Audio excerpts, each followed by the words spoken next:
and welcome back to Much Ado About Rugby, where we chat about everything rugby.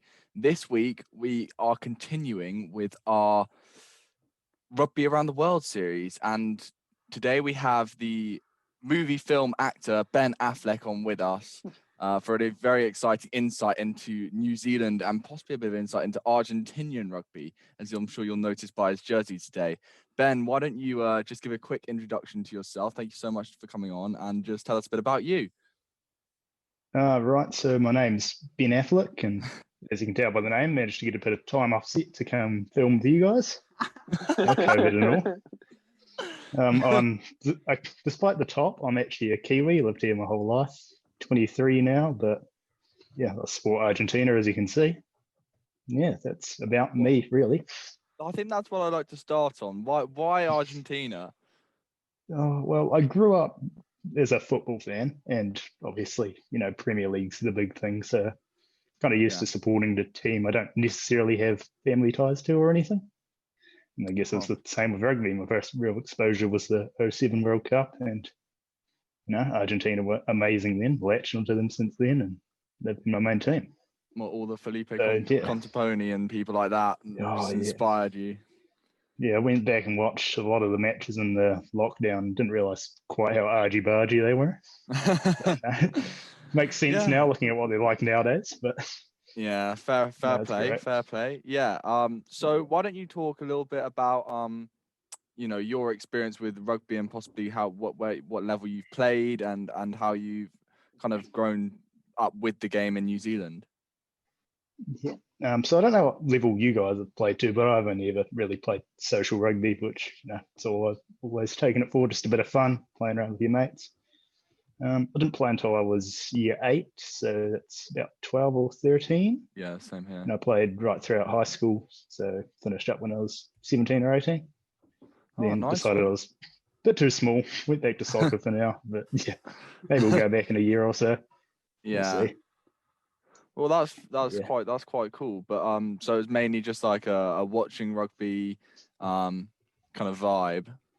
Yeah, I mean, in New Zealand, as you know, you can't get away from the thing. You're exposed to it no matter where you go. So my whole family plays, my brother, my sister. And then, nice one. What do you like? Awesome. Were you at a big rugby school or? I was at Otago Boys, so that's down in Highlanders country. I mean, we can claim Richie McCaw, so it's not a bad wee player to have come out of our books. But yeah, so probably one of the bigger schools in the South Island, but North Island is where First 15 is really dominant. Yeah. As I'm sure we'll get into later. Yeah, of course. So yeah, just moving into like the lowest level of rugby in New Zealand, what kind of age do boys start playing rugby? Because obviously in South Africa we got the idea that boys start playing full contact at a really, really young age. So what's maybe some of the differences between Kiwi rugby at that youth level? Yeah, I was going to say, I was a bit shocked when I heard you guys talking about that in the other episode. Yeah, I think much the same as them. We start around 5 and play ripper or tag rugby or whatever you call it, the one with little flags, basically touch. They play that until I think they're about 8 or 9 and get into contact under 11s, I think is the first time they play full contact. So, 10 years old or so. Okay, I think that's late. Can't remember if they play full 15s or not. I think they might do half field and 10 aside, but I'd have to. It's going a bit far back in the memory banks there. I think that's later than us, actually, to be fair, which surprises me because I thought New Zealand did like was it New Zealand that did the weight brackets? Like yes, that's like we have our usual competitions. Anyone can play whatever. And then when it gets to rep season, it's done by weights. So in primary school there was under 38 kg, under 48, and then under 65s. And if you're over 65, then you're shit out a lot. To be honest, you sitting and watching. Who's over? That's like nearly my weight now. Yeah, I was always one of the scrawny ones down in the under 38s. Playing with people about 3 years below me, but what ages does that span? It's from as soon as you're under contact, you can make the sides. So it's from under 11s right through to under 13s. You can make the sides. Really? So, That's so weird. weird. So surely Yeah, you have strange like going from in like the under 38s or whatever. Surely you have like props who are absolutely tiny. I mean, yeah, everyone's a winger, so like it's kind of difficult. And Does it then, even of look course, like under rugby? 65s is a bit the opposite. Yeah, I mean, from geez. my perspective, playing, not gonna lie, it wasn't great. Mm, It was just everyone was the glory boy, so it was pick and goes all day trying to finish yourself, yeah. which is kind of surprising considering you think there'd be more passing skills. But I guess Mm. at that age, it's kind of you want to show your mum and dad what you can do. Yeah, because I know Yeah. in the UK they suggested a system like that, just mainly based on the fact that a lot of people were getting injured. Yeah. Because like you've got your big guys and then actually just walloping the small guys. So I don't know. Do you think that actually helps prevent injuries? Because surely when people just go into under 14s, it all just comes together again, right? Yeah, I'm kind of with you because we don't play it during the club season. They're just up against anyone. So going from that to then going to weight grades is a bit strange. Yeah, it's But I odd. think it's kind of more giving everyone a chance to play against people their own size, test their Yeah. skills in a different way rather than just the big boys running at the small boys all day long. It's probably quite good for inclusion, to be fair. Yeah, Because I have like I'll give it smaller that. guys actually wanting to play the game. They're actually slowly starting to go back to that. It was meant to start this year, but kind of got ruled out because of COVID. But they're doing under 85 kg competitions now. It was meant to be all the clubs in the country would enter a team, and then eventually there'd be a final. But because of COVID, it only ended up happening in Auckland. Interesting. But yeah, it was quite exciting to watch some Yeah. 85 kg props run about. Don't see that every day.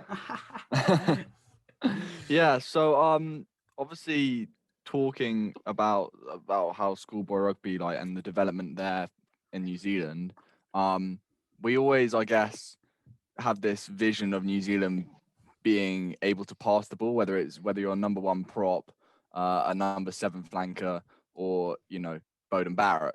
Everyone in New Zealand seems to have these amazing hands. Where do you think that comes from? Do you think that's inbuilt into the training that you get as a kid, or what is it, do you reckon?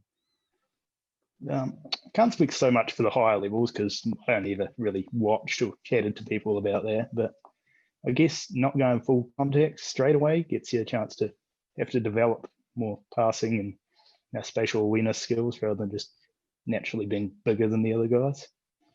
And then, of course, you're always going to have your natural freaks of nature that'll be able to do anything and everything. Same everywhere in the world. I guess, yeah, you get some of them. You get some who aren't quite so good at the old passing aspect, but yeah. Yeah. And then obviously you just mentioned that you went to Otago Boys High, which isn't as big a rugby school as maybe some of the North Island schools.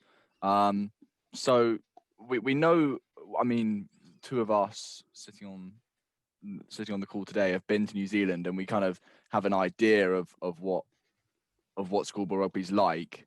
But on average, how many people would you say would turn up to an average like first 15 game, whether it's Christ College and Christchurch, or Tauranga Boys or Auckland Grammar? That's cool seeing you guys have a bit of knowledge about it and have experienced it too. Gives us a bit of familiar ground. So it's obviously massive over here as well. I'm not South Africa levels of getting tens of thousands of people, but every school has got their first 15. And I know that school I was at, it was kind of a day out to go watch the first 15. So the whole school would come along. It was a big match. You'd get half the town there. You'd up getting probably 1,000, maybe a couple thousand people at the huge events. Yeah, well, I think it's pretty big. Such a big difference like that we see between like the greatest rugby nations, New Zealand and South Africa, and somewhere like England, where we just don't seem to get nearly as many people, or like 90% of the school won't even turn up on the match day on a Saturday or Sunday. So I think that's just really, really interesting. And especially when you see these videos of I think it was Auckland Grammar versus their rivals. I can't remember who they were, but would have been St. Kitts possibly. Possibly, yeah. And schools. And they get the whole, like, I don't know, top year to do the haka behind the Yeah. team standing there. I guess my question is, what does the haka mean to you as someone from New Zealand? And like, because it's received some criticism in recent times saying that it's not really needed and it gives them an advantage or whatever. But what do you make of all the talk around the haka, and what does it mean to you personally?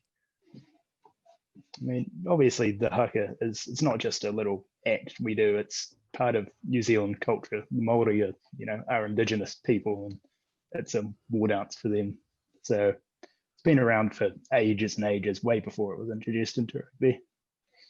And then, All Blacks took it on, and it's always been a bit of a spectacle. I know myself and the rest of my family would always make sure to tune in as the haka's starting. Didn't want to miss that because that's almost just as important as the game to watch. Then around first 15 level, every school has their own haka, which, as you suggested, they usually perform at least once while the game's going on to get the lads hyped up.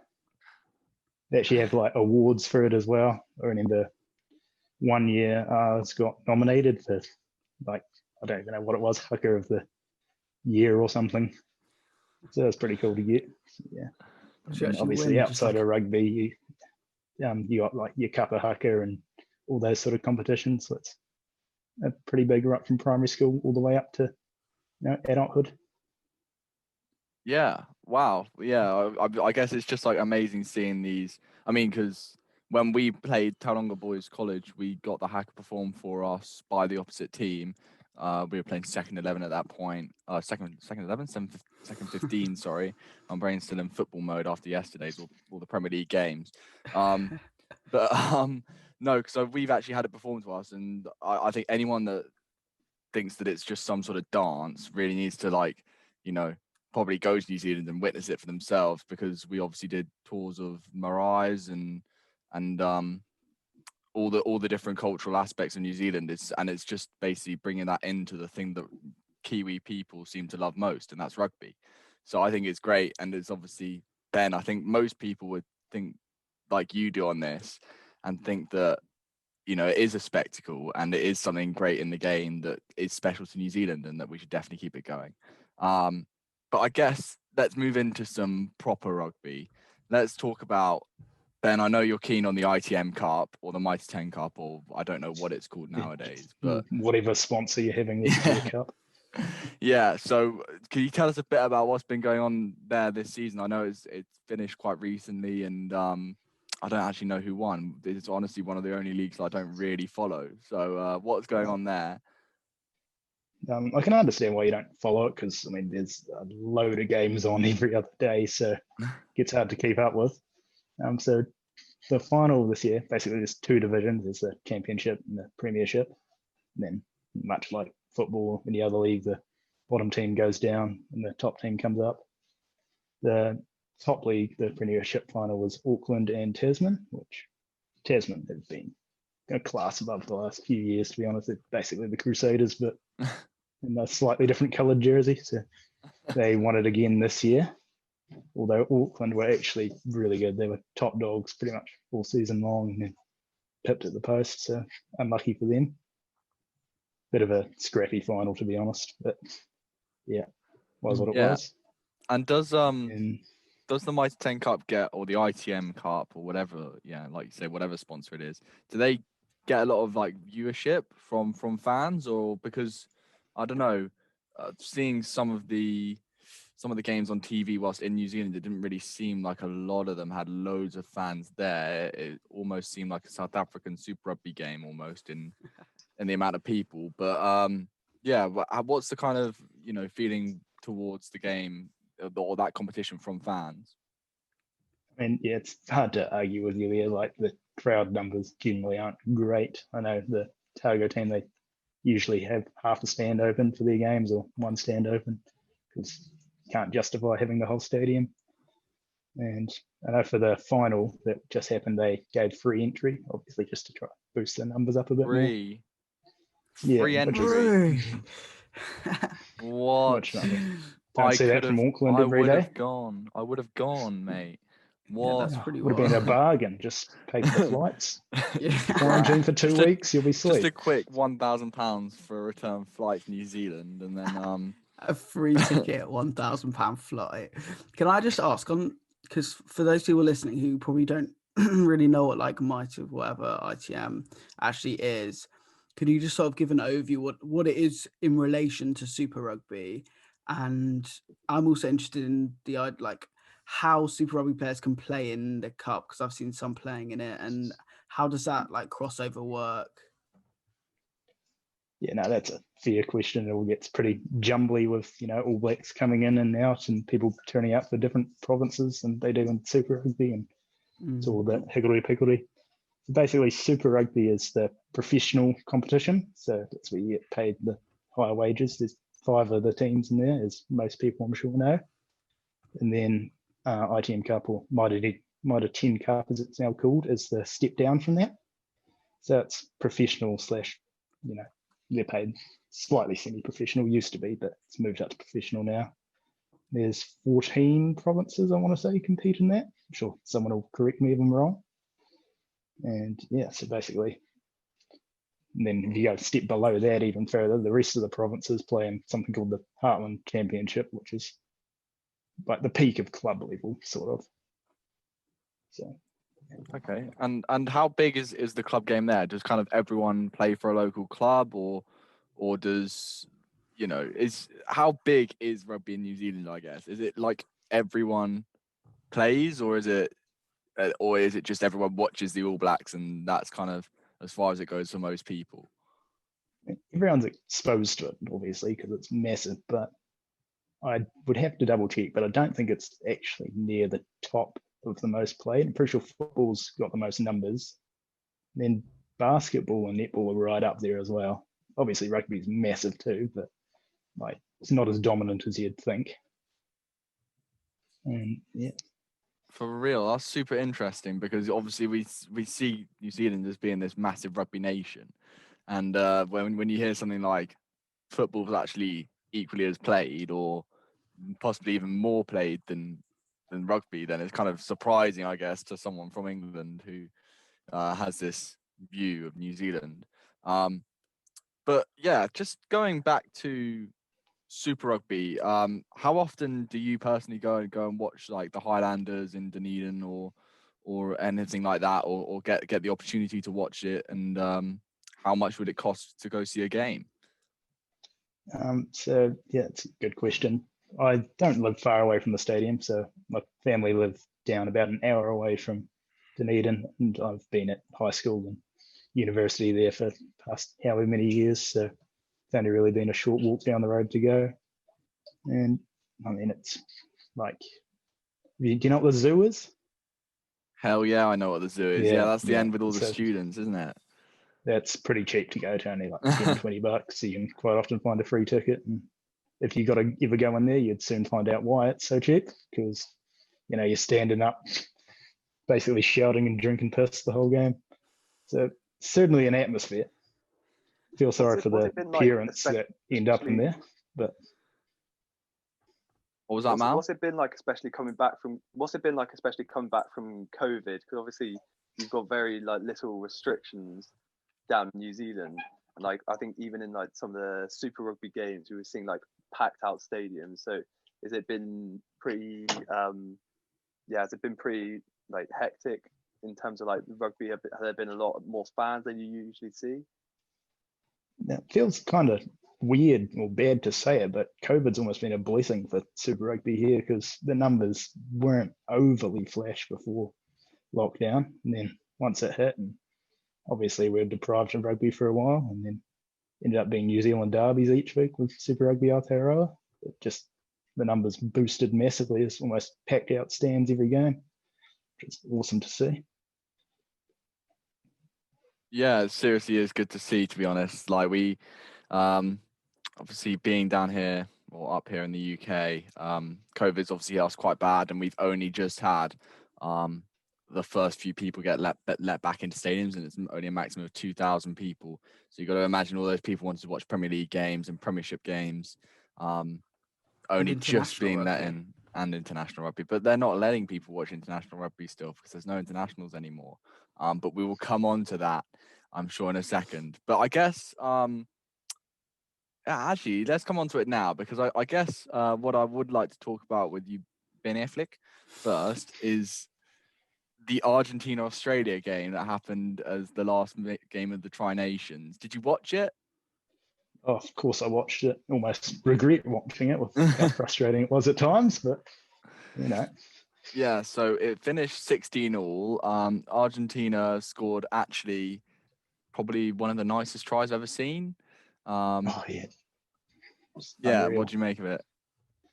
I mean, it's just like taking a leaf out of Rugby 08 from back in the day, binding on, going up half the field, and then going blindside, and you're away laughing. But yeah, Dalgi's just been on fire this tournament, so it's good to see him finally get some reward. And how good was Yeah. the fend at the end as well?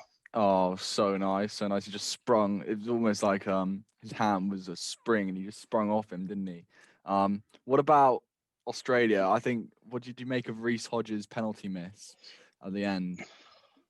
Yeah, no, it's kind of hard to put the blame on him, but if he's going to be in there largely for his long range kicking, you hope he starts nailing some sooner rather than later. Obviously, from my perspective, it's been good because he's missed against Argentina twice and New Zealand once now, so I can't complain. I think Hodge is a bit of a bottle job at times, like especially towards the end of the games. He seems to be missing a lot of the important kicks, which would have won Australia a lot of games. I mean, yeah, they had 3 chances now to snatch it at the death, and yeah, at least one of them's been one you'd expect him to get 9 times out of 10. I guess when the pressure's on, it's a whole different ball game. Well, nah, but he can get the kicks from miles out. Like he's got an absolute rocket on him. I don't think I've ever seen anyone kick the ball so far apart from Francois Steyn. Like, oh yeah, there's I that just video. love watching him strike it. Eh? There's that video of him training, and he's like on his own 10-meter line, and just like might not be getting it 100% accurate every time, but the distance is actually incredible. And I guess with being an Argentina fan, we should probably touch on what happened last week and where your loyalties lay there. Obviously, it was, if you're an Argentina fan, which we kind of were because we like to see an underdog win, which was why the first time that Argentina played the All Blacks, that it was such an amazing thing for us because it was a great victory. And then coming back 38-0, what did you make of that? I mean, wasn't expecting a great deal considering they put out a lot of the youngsters, but at the same time, like it's experience for them. They'll only improve from that in the future.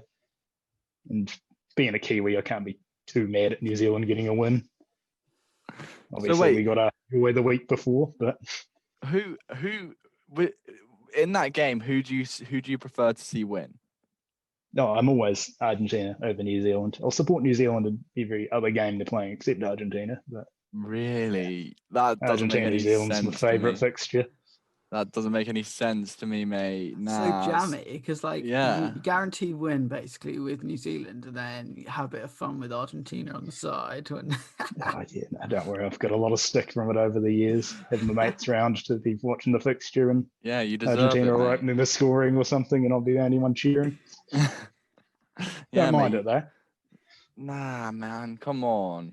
You got to stay true to your roots. That's why we're all England fans, right, Mal? Yeah, I'm England and Ireland. No, you're not. Yeah, there you go. Ireland Love as well. I'm half Irish. Yeah, but you're 100% England also, fan.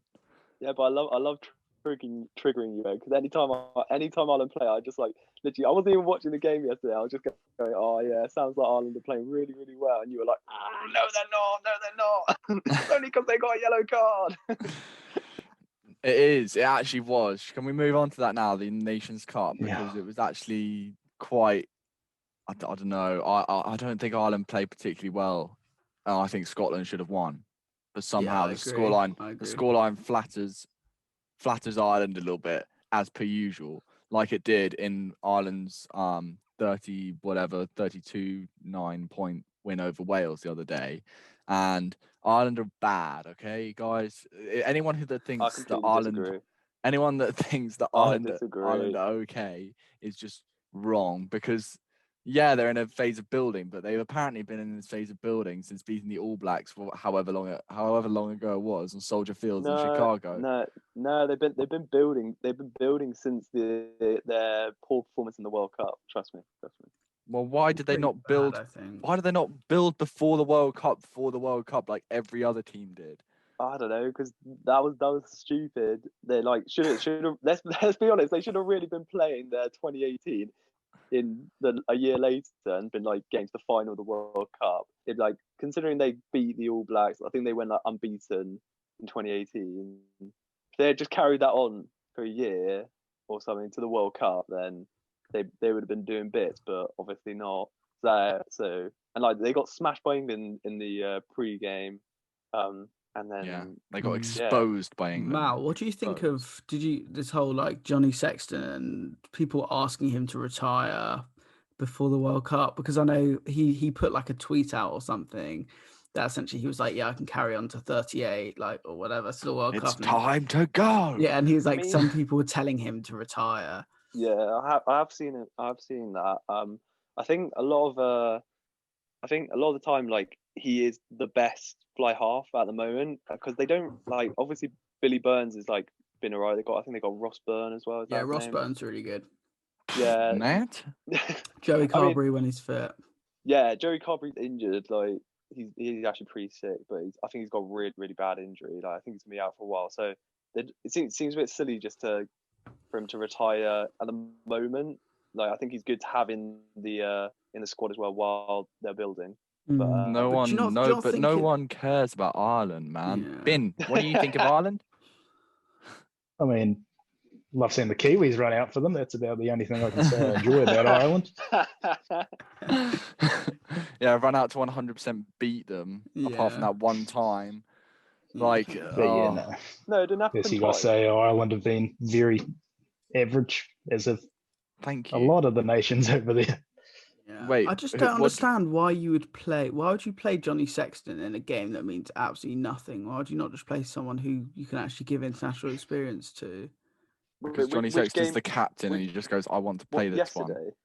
Yeah, it's the golden boy of Irish rugby. It was a third. He's not even. He's not even very good. No, he's overrated. Yeah, it's true. I agree with you, but like triggered. Look at him. Doesn't know what to say. The thing is, he pretends like he's an Ireland fan just to trigger us, and then he actually is an Ireland fan. No, I'm actually an England fan. And then he says that. Actually, I'm an England fan. I promise. England rugby. England. You're gonna be supporting England today, Mal. Yeah, I will be. Obviously, it's a really good French team. Predictions: 65 caps total. Yeah, Ben Youngs has more caps. 4 players have more caps than the whole of their team. Joe Launchbury has more caps than the whole of their team. Sorry, but Amazon must be pissed. Like, because the final was made into a bit of a laughing stock. Like, that was what was meant to be like the main spectacle, because it's obviously their competition. And like they've paid a shit ton to roll out this competition and like sponsor, have all the games on their platform, and like the biggest game, one of the teams has basically dropped out. Yeah, I think that was all France's fault, because they did that stupid rule with the clubs where they agreed to only play each player for 3 games maximum. So now, but surely they knew that before. Yeah, I don't know. It's at least like France have the depth. Like they have, I think they do have some sort of depth in their like young players. So England are still obviously going to absolutely destroy them. I hope. I say this, but I really, if it's close, then I'll be like, what the hell is going on here? But it should be a good chance for England to prove that they definitely are the best team in the world. Look, it's going to be an easy dubs, all right? It's going to be an easy dubs. Will they prove it against the sort of French side that's put out there? They won't. Doubters. It won't prove anything. It's just going to be a fun game to watch. Let's face it. It's going to be like England playing the Barbarians or something. Yeah. France will try and fling the ball out a little bit and try and play some nice running rugby. And England's just massive defensive line, led by that man, the best player in the world ever, Maritoje, and he's just going to smash him back. And it's Sam Underhill, based on last weekend's performance against Wales. That man is in some fine ass form. Like, come on. England, we stand every chance of putting 50, 60 points on this French team. I really Yeah. hope we don't lose after you said that. Yeah, that's a How big bad would it be prediction. if we lost that? That's quite a big statement. It'd be so Ben, final embarrassing. scoreline predictions. Oh, I mean, it's hard to argue with you, to be honest. It's looking like it's going to be a comfortable win, but I do want to see the French first team give England a run and see how that goes. We'd probably still win by 30, Yeah, 40. I have to wait for the Six Nations for that. Yeah, I think England are obviously going to walk it. Is anyone else? I'm slightly concerned by the state of Northern Hemisphere rugby after this autumn's Nations Cup, though. Like, if you think about it, like the only teams actually playing decent rugby are England and France. Like Wales have been awful. Ireland have been pretty shoddy. Scotland have showed signs of being better, but still basically choke and can't convert Yeah. anything. Wait, Ben, Mm. what kind of Um, attitude do people in the Southern Hemisphere have towards Northern Hemisphere rugby at the moment? Like, when you look at a team like Wales or a team like Ireland or Scotland, basically anyone that's not England, what do you think? There's no, like, I guess there's no fear factor there, is there? No, I mean, it's always going to be the same comments year after year that it's just boring rugby. They're not afraid of what they got to offer. But, I mean, the way New Zealand, Aussie, Argentina have been playing, probably do have a bit more to be worried about than previous years, especially against England and France. Not so much the other ones, but we'll see. Yeah.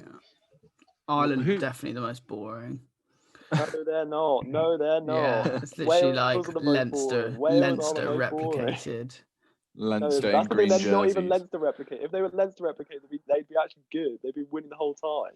No, because Leinster the aren't step very up, good. the step up into international rugby is too much for Leinster. They couldn't even Leinster beat choke. Saracens, and Saracens are bad. To be fair, England are pretty boring. It's literally like Exeter and Sarries combined. Like, No, not true. Ben, do you think that England are boring?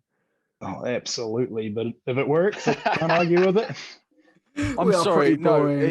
If you look at some of the tries we scored, tries are off some really nice first phase moves with like Johnny May or Jonathan Joseph scoring the corner. If you look at a lot of, I will admit, against Georgia, we tried to prove a point by scoring like 3 more tries or whatever and a couple of picks and goes, but only because Eddie Jones made this ridiculous claim that we were coming up against the best pack in the world in Georgia. No, they're not. They're rubbish. Okay. Oh, weren't they going to Georgia play just like got- 9 forwards or Yeah, something yeah. ridiculous at one stage? Georgia just got beaten, 38-23 by a Fiji team that hasn't played in about 2 years. yeah, their lineup was gun though. It was How good gone. was it seeing Mandolo back on the field? Yeah, geez, With hat the trick for Fiji him. colours at What the least. Yeah, whoa. I mean, I didn't watch it because I wasn't up, but I just had Semi in, and you guys Wasn't gassed up him at as like the 12 best player in the o'clock. Prem. yeah, Ben, what do you think of Semi Radradra? Oh, I mean, he's an unreal player, but I mean, if you're going to mark him out of the game, then you're marking him out of the game. But, Joe, you Jeez, it's can't. exciting to watch, though. You can't mark him out of the game. Like, literally, he's the kind of player that will actually like unmark himself. He's just that good. Sometimes. There's definitely Sometimes been if he does occasions. it, okay, it's like Tuolangi. Okay, you can literally put 2 people on the tackle every time, which is what New Zealand did in the semi-final, and yet he still makes ground. It's the And same to with be fair, Radradra. even if he doesn't make ground, the players outside him have got Yeah, he's literally space got to move. So Nadolo and Joshua Tuisova outside on the wings. It's not literally just pretty not like fair, for really. like. Like, mate, those players have put on a shit ton of weight during lockdown. I'll tell you that for nothing. Like, they're already like 130 kgs or something, those wingers. Like, they've got like 400 kgs worth of weight between them now because they've each put on 50 kgs during lockdown. They're so large. Joshua Tuisova, I think, is slightly underrated as well. He's an absolute beast. He's been playing for too long for ages, Underrated, hasn't he? really. Yeah, well, I think over the last 2 or 3 seasons, like people gassed him like 2 seasons ago or 3 seasons ago, and he kind of just like not really spoken about him that much, but he just absolutely bumpercluts people. Bumperclutch. Ben Vola I think Vola. it's What do we hard- think of it's Ben hard Vola Vola? Yeah, he's pretty average. Ben Volla Volla. Never thought much of him while he was over here. Still don't think a well, great deal of him. Who do you play for? You play for like He Waratahs, was at the Crusaders Crusaders? and Yeah. Rebels, and started at the Tars, I think. The Really? Rebels. I didn't know that. Rebels is It spelled didn't with really E's, last not long. I's. Ben, Re- Rebels is spelled with E's, not I's, mate. Rebels, mate. Let's make it even worse for you. Rebels. No, Ben Volla, he actually played quite well. I thought he kicked well, to be honest. But what do you think that's a good result for Georgia or not? Like, obviously, it's against a Fiji side that haven't played in ages, and this Georgia team is just coming off the back of 3 half-decent matches against Tier 1 nations. So You could look at that both ways. So, like, the Fiji team's fresh, but Georgia have literally played 3 games in a row. fresh. How can you be fresh after like a year and a half where you haven't played a test match? But I think for Georgia, they'd have felt like they've already achieved something. But like Fiji, that's their only game, and they'll actually think there's something to prove in playing that game. I think smashing Georgia. I think Georgia against Ireland as well. They played really well in patches, and Ireland kind of scraped through almost that one. And very against Wales averagely. as well. And Wales against, definitely and against Wales. Yeah, so I don't know. Definitely drawing things from those 2 games would be probably stupid because those 2 teams are both seriously bad at the moment. But Tier 1 nations. And you can see Mal's reaction, but they are just bad. Ireland's a bad team, Mal. I'm No, sorry to they're say. obviously not. Wales are a bad team. Ireland are an average team. Ireland are pretty bad at the moment. What do you think about Georgia then in general? Like, obviously, this is one of our first competitions with Tier 1 nations besides the World Cup. So, in terms of like, I know we spoke about before, like them possibly coming into the Six Nations or some kind of promotion thing. Where do you think this competition do you think it's sort of taken steps towards that, or do you still think that Georgia and Italy maybe should just get lost? Italy are dang. Mate, Italy are on the up. Mate, that's so fun to watch. I honestly think that they're actually going to get better. Like, I think now that they know that there is competition from Georgia and they've got all these like young players coming up, they're going to start like properly improving. I think they're obviously like they could beat Wales in my opinion at some point. They could definitely. They should have beat Wales yesterday. At this rate, it's kind of like what's it called? Italy are on the up. Wales and are Ireland are like Italy this. are not on the up. Italy are can we stop saying that teams on the up when they're not? Ireland, Wales, Saints and Italy are on the down. Saints are actually on the up. They lost by best to 1 point. By 1 point. Saints are on. No, I don't see it. I think let's be honest, the only dominant team in the whole of world rugby at the moment is England. Yeah, I'd agree. Not true. We lost to France. No, ages ago. Now. Yeah, what? Yeah, that was bloody ages Six ago. Nations. Yeah, but there's still a point to prove. I don't think you can call one team or the other dominant when England have literally lost to them in their most recent fixture to them, which was only 8 months ago. But I'd say England would be favourites to beat any side. Yeah, in the world 100%. Ben, what England play the All Blacks today? Yeah, England field the same team they did. I don't know. Well, the same team they would have done today. So basically, the same team that's being fielded. What happens, and what's the result? I think most of the bookies would probably still have New Zealand as favourite because that's what bookies do. But in my opinion, England probably stronger of the 2 at the moment. Well, especially with Fozzie at the helm, he's not really looking like he's knowing what he's doing. Yeah, can we talk about actually the 10 and 15 that the All Blacks seem to be obsessed with trying out? Because watching last weekend, Mal and I tuned in to 2 Cents Rugby. I'm not sure if you watch him on YouTube. Yeah, I watch a bit of 2 Cents. Yeah, I mean, he's really good, but he literally made such a good point halfway through the game, which was like, why do they play Mwanga at 10 and then Barrett at 15? Because Barrett's like been proven in recent years to be like the best 10 in world rugby, and he won the World Player of the Year at 10, not 15. So What's your opinion on it? Do you think he should go back to 10, or do you think give Mo'unga a bit more time in international rugby? I mean, Mo'unga is class, but how good would it be to see Barrett start and Mo'unga come off the bench with 20 or 30 to go and just do what he does, rather than trying to get the most out of both of them and both kind of being a bit iffy, not really getting their hands on the ball as much as they'd like to.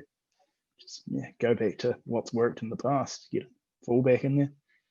Give Jordan some game time because he's the future. Love him. Love Yeah, Will Jordan. Will Jordan. Jordan is actually OP. Mackie, do you remember like a few years ago? I was like telling you, I was like, oh, there's this sick young player who plays Crusaders as a fullback, and I was telling you about Will Jordan, and you're like, yeah, mate, he looks a bit average to me. And then Can I just say look on where he this? is now. Yeah, no, he's obviously been playing pretty well. I think on the fullback thing, I think there's just a general trend in world rugby to play more playmakers and kickers at fullback. And Well, it was 10, 12 a few years ago, and now yeah, it's now it's shifted to, as you say, fullback. 10, 15.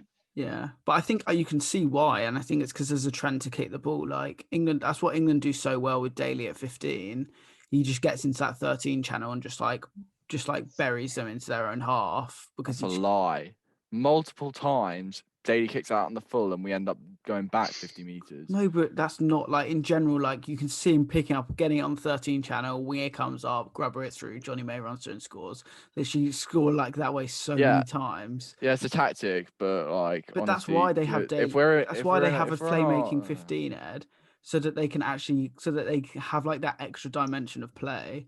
Like that's why originally like England had 10, 12, so that they could have an extra playmaker, and now it's not just by chance. But we're that- still playing 10-12. Yeah, because we have to now because we don't have Tuolangi. But before, like the number one choice was to play Farrell at 10 and Daly as the second playmaker at 15, and he come into line and he can just poke the balls in. Also Slady as well. Like you got so many people who can freaking grub the ball through into the corner. Like, and that's what I a really lot don't of teams think are forward. doing. I really don't think forward should be in the starting team anymore. To be honest, I think we look stronger not playing the 10-12. Ford is sick. Ford has been I don't like know, seriously mate. good. Ben, what do you make of George Ford? No, I mean, as someone who doesn't see him week in, week out, what I do see of him is class to watch him. Yeah, which is all the time. I'll give you, you got more experience. Didn't look that good. Yeah, he kicked it out. His kicking was a bit crap, but I think he's coming back from injury. But in general, I think he tends to be a lot better against like the slightly worse sides, and you can see him actually tear them apart. I think, but like he'll just have those games where he just stands out, and he's actually like unbelievable. No, I think he should Nico definitely Sanchez, start. though, is he? Yeah. Oh, please give up on Sanchez. Sanchez. Nah, Sanchez is a good player, but let's face it, would he make it into the England starting 15? Oh, no chance. I'm surprised he even got an Argentina's up how shite he was last year. But he's been unreal, That's the a good Tri point. Nations. I'll give him that. Which Argentina players do you think would make an England or make it into an England squad? That's quite a good comparison. None, It's because not England a are great just deal, really. England are just a better team. Possibly Buffelli. I'm a big fan of Guido Pete. I think he's one of the best locks in the world. Behind, obviously, Itoje, your man, and Retallick. Maybe James Ryan.